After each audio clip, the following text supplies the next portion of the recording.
сөздердің басты факторы. Бұл біздің лексикалық тақырып болып табылады.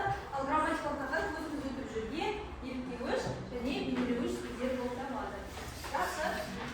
Келесі бізде сабақтың мақсатымен таныстырып өтетін болса, сабақтың мақсаты бізде еліктеуіш және бейнелеуіш сөздерді ажырату және оларды орынды қолдану. Еліктеуіш сөздер бөлек, бейнелеуіш сөздер бөлек. Оларға қай сөз табының екі түрде жатады? Еліктеу сөздің екі түрі болып табылады. Жалпы топқа бөлуді.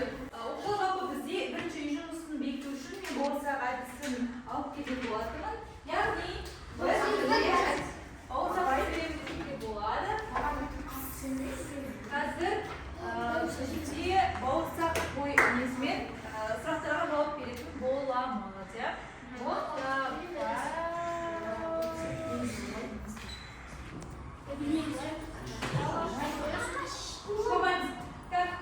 Бізде бірінші еліктеуіш сөз дегеніміз не?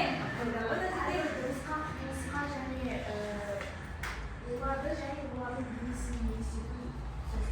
Иә, еліктеуіш сөз. Бізде дыбысқа қатысты сөз табылады. Дыбысқа қатысты. Еліктеуіш сөзде, еліктеу сөздер деп алғанымыз дұрыс па? Еліктеу сөздер бізде қандай түрге бөлінеді? Еліктеу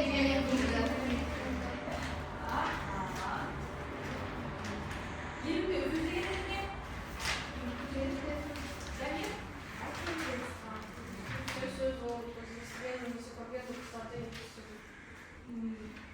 Соған сай сөздерді қолдану, мысалы қасиетті деген сияқты. Жақсы.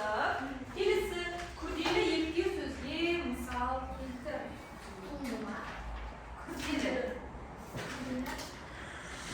Қалай болды? Жақсы. Күрделі еліктеу сөзге кім? Расул? Сат, сот, тасыр, тұсыр. Сат, сот, тасыр, тұсыр. Жақсы. Назерге? Қисам. Қисам. Жақсы. Тағы кім қойғысы келеді? Жақсы. Келесі еліктеу сөз құрамына қарай қалай бөлінеді? Туынды және Иә, молодцы. Және соңғы еліктеу сөз тұлғасына қарай қалай бөлінеді? Және күрделі. Жарайды. Сол еліктеу сөзге мысал келтірсек? туынды мысалы Ыршаң деген сияқты. Жақсы, молодец. Сонымен біздің үйге берген тапсырманы қайталау осымен аяқталды. Жақсы, келесі еліктеу сөз деп айттық. Еліктеу сөздер табиғаттың, айрылған құбылыстардың, бейнелердің дыбысына еліктеуге немесе бейнеге қозғалысты көрсетуді қайталауда туған сөздер деп айтсақ болады. Және сол сөздерді сипаттайды. Осы құбылысты сипаттайды, дыбысты сипаттайды деген сияқты.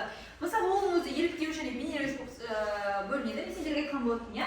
Еліктеуіш деген кезде біз дыбысты есепке аламыз. Ал бейнелеуіш дегенде көз алдымызға не? Бейне елестеуі. Найзағайдың жарқ еткен бейнесі елестейді деген сияқты. Немесе ана жақтан бір маң басқан түйе елестеуі мүмкін. Сендер оларды мынау маң басып келе жатыр екен, бейнесіне қатысты сөздер айтасыңдар. Яғни еліктеуіш дыбысқа қатысты тас тұр, сатыр, сұтыр, қарқ деген сияқты сендер дыбысты естисіңдер. Яғни мысалға есік жабықтырып, ана жақта біреу тасылатып келе жатса, мүмкін тасылатып келе жатқан сендер көріп тұрған жоқсыңдар, бірақ дыбысқа қатысты естіп, сол дыбысты қайталап айтып тұрсыңдар. Ал бейнелеуіш бұларда қалт-құлт етті, жылтырады деген сияқты, жымың етті деген сияқты отырса, біз оның бейнесіне қарап осындай сөздерді қолданады екенбіз. Жақсы, енді осы тақырып түсінікті ғой, енді бізде тіл туралы үнқатысамын деген деп тақырыпты алдым. Біздің енді лексикалық тақырыпқа тоқталсақ, берілген сөздерді қатысып тек қана бір сөйлем ғана қарау керек. Кімнің идеясы креативті күшті болады. Берілген сөздер тіл, бірлік, мәдениет, ана тілі, рух, өзге тілі, қазақ тілі, мұра. Ал енді осы сөздерге қатыстырып бір сөйлем құрастырып жіберсеңдер, ойлануға бір сендерге 1 минут уақыт берейін. Жақсы, ойланып болсақ, асыл айта ғой, ол қазған сөйлемді. Қазақ тілі біздің ана тіліміз. Бірақ сен бұл жерде 2 сөзді ғана қатыстырып жүрсің. Барынша көп сөзді бере қатыстырып. Қазақ құрады, әзірге? Ана тілі ұлттық мәдениет. Қарағат, оның жатыр ма? Ана тілі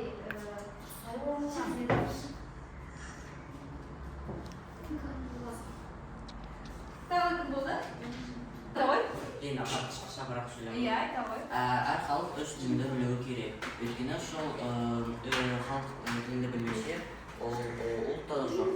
Мысалы. Әр халық өз тілін білуі керек. Егер ол өз тілін білмесе, ұлты жоқ, иә? Жақсы. Дамир. Мен өзге тілді оқимын, бірақ өзімнің ана тілімін ұмытпаймын, өйткені қазақ тілі ол менің ұлттың тілі. Молодец, Дамир, бізде көп кеңестерге қатысқаннан кейін жарайсың.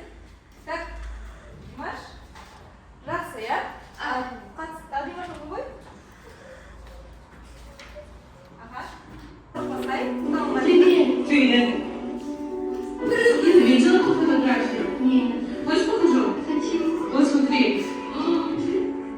Капец классно, да? Да, блин, там так круто. Ну, вообще классно. Ну что, пойдем? Ага, пойдем.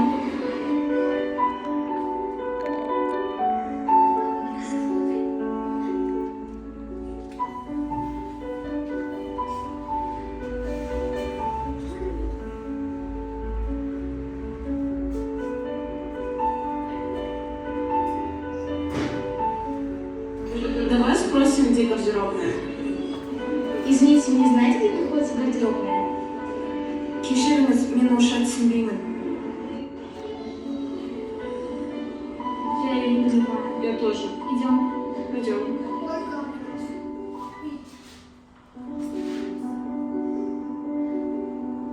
Тіл ұлттың басты негізі. Қай ұлттың болса да, өзіне тән қадір құрмет тұтатын ана тілі. Тіл ұлттың басты негізі. Тіл жойылса, ұлт та жойылады. Ұлттың өмірін тәрбиелейтін күші, тілі тұтас, халықтың ділі мен діні тұтас, жері мен елі тұтас келеді. Ұлт зиясы Ахмет Байтұрсынов, ұлттың сақталуы мен жоғалуына да себеп болатын халықтың өзі, тіл жоғалған ұлттың өзі де жоғалады деп кесіп айтқан. Бүкіл әлемде қазақ тілінде 15 миллионнан астам адам сөйлейді. Біздің заманымызға дейін қазақ тілі әліпбиі 4 рет өзгерген. Үкімет тілі онда жазылуы. Алғашқы жазулар 3-8 ғасырлардан басталды.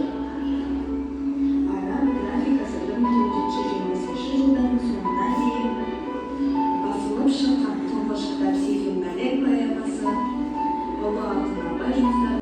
Жақсы бейнероликті көрсек оқушылар. Жалпы бұл бейнероликте не туралы айтты? Кім Мен. асыл айта ғой. Ол біздің тіліміз туралы қазақ тілінде сөйлеу керек. Қазақ тілінде, өзінің ана тілде сөйлеу керек. Жақсы, қарақат. Басқа елде болсаң өзі ана тіліңді ұмытпай, мысалы басқа елде боласың, сол жақта басқа тілді үйренесің ғой. Бірақ некоторые даже өзінің тілін ұмытып қалады. Өзіміздің тілімізді ұмытпай жүру керек. Иә, дұрыс. Тағы жеке. Бұл видеода мысалы бір мақаланы кетті ғой. Тіл жоғалса ол жоғалады. Иә. Өзіміздің тілімізді өзіміз дамытуымыз. Басқа ұлттың тіліне еліктеуіміз керек. Иә. Бізде бір сөз бар, иә? Өзге тілдің бәрін біл, өз тіліңді құрметте. Жақсы, оқушылар. Сабағымызды жалғастырайық. Бізде екінші тапсырма берілген сұрақтарға жауап бер. Бұл бізде еліктеуіш сөздер. Так, бірінші бізде Расул шықса, Расул бірінші сұраққа жауап береді. Сақтаға басамыз, сақтаға шығып.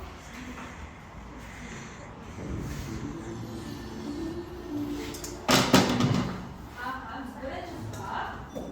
Әртүрлі дыбысқа, құбылысқа еліктеу және олардың бейнесін елестету мәніндегі сөз табы.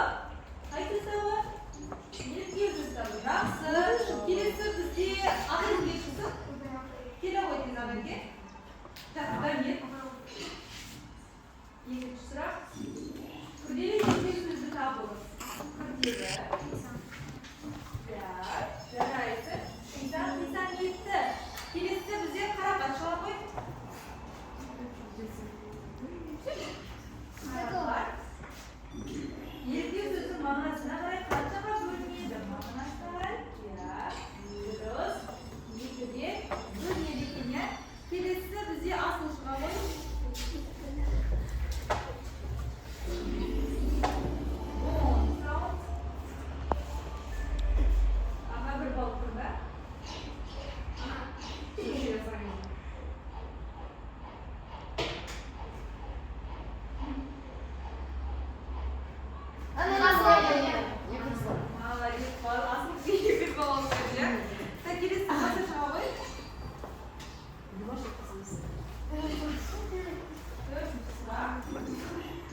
Жарайсың қайдағы ауыл жақтан көретін аз орыс тәу ететіндігіне естіледі.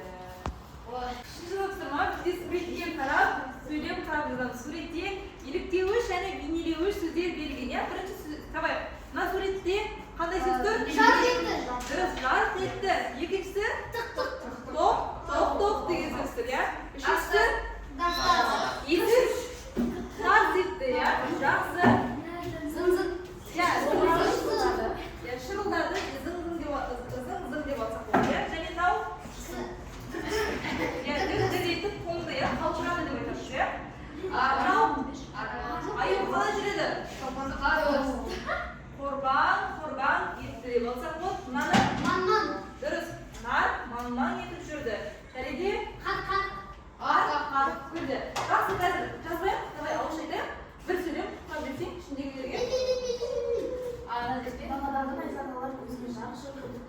Иә, жарқ жұртын түсіп жатыр, жақсы.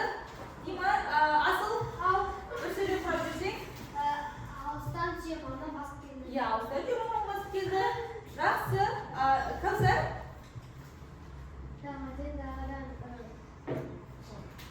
Даладан тоқылдақты. Иә, тоқ дыбысын естідік. Жақсы. Келесі Сәлимаш.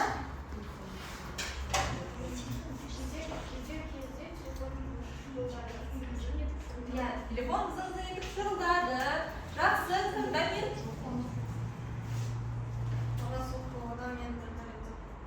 Иә, дала суық болғаннан дір-дір етіп туылдым дейді. Димаш. Так, Расул. Есік ашыққанда тарс етіп ашылды. Иә, тарс етіп ашылды, жақсы. Или жабылды десек болады, иә? Жақсы кім құрамады? Рисам бір сөйлем құрас. Рисам ойланып отыр екен, жақсы. Дәулет. Күн сәулесі жақсы. Иә, күн бұл найзаға ғой. Күн сәулесі жақсы. Ол сөйлемде болады әрине.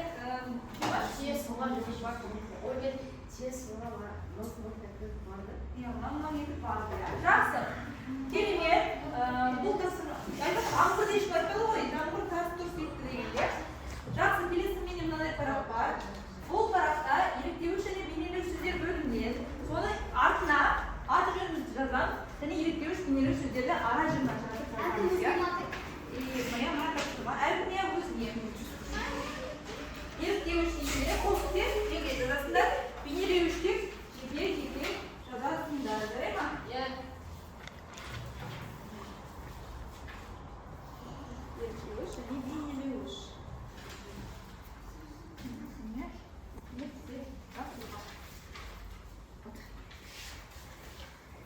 Тапсырма орындауға 2 минут уақыт берейін, жетеді деп ойлаймын. Жақсы, оқушылар тапсырманы аяқтаса, Сәлбина бастай ғой. Бірінші маңның басты еліктеуіш пе, бейнелеуіш пе? Еліктеуіш. Маңның басты? Бейнелеуіш. Бейнелеуіш, жақсы. Келесі Кәусар. Так, шұрқ етті. Бейнелеуіш, жарайсың. Ақерке. Қалдыргүлдің. Еліктеуіш, жақсы. Тарс етті. Дәулет. Тарс етті. Еліктеуіш. Жақсы. Димаш. Морт сынды. Морт сынды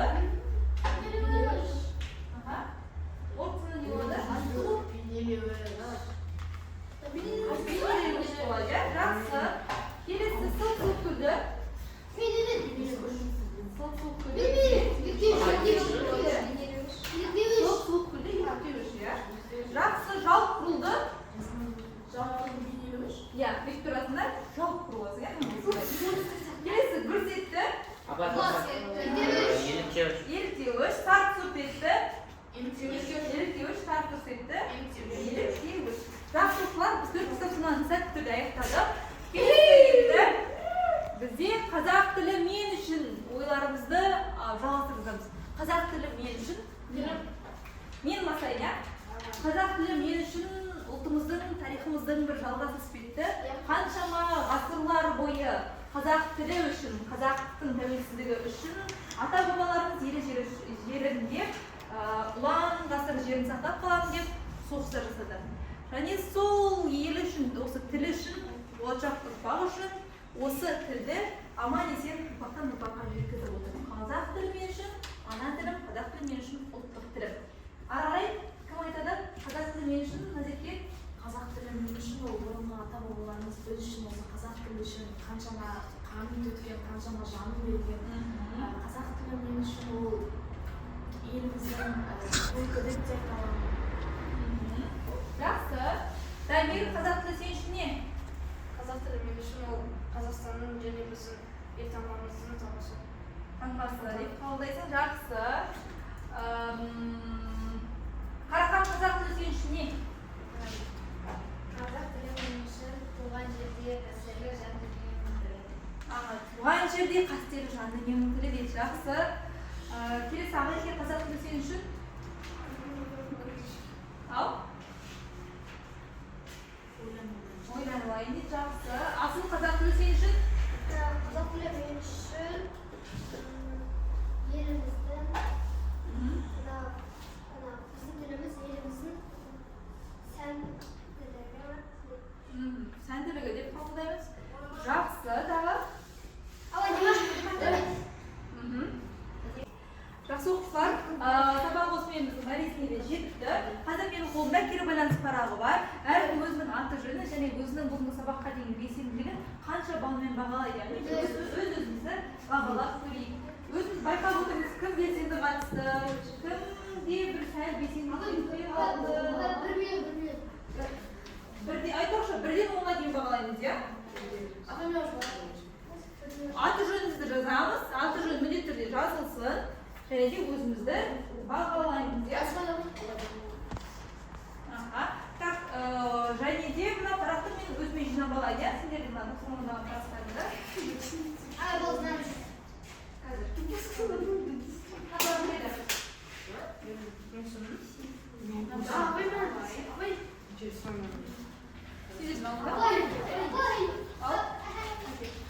Жақсы оқушылар, бүгін біз жалпы өзіміздің сабаққа қойған мақсатымызға жеттік деп ойлаймын. Яғни еліктеуші бейнелеу сөздерді ара жігін ажыратып таба аламыз. Еліктеу сөздер бізде дыбысқа қатысайтын сөздер, иә?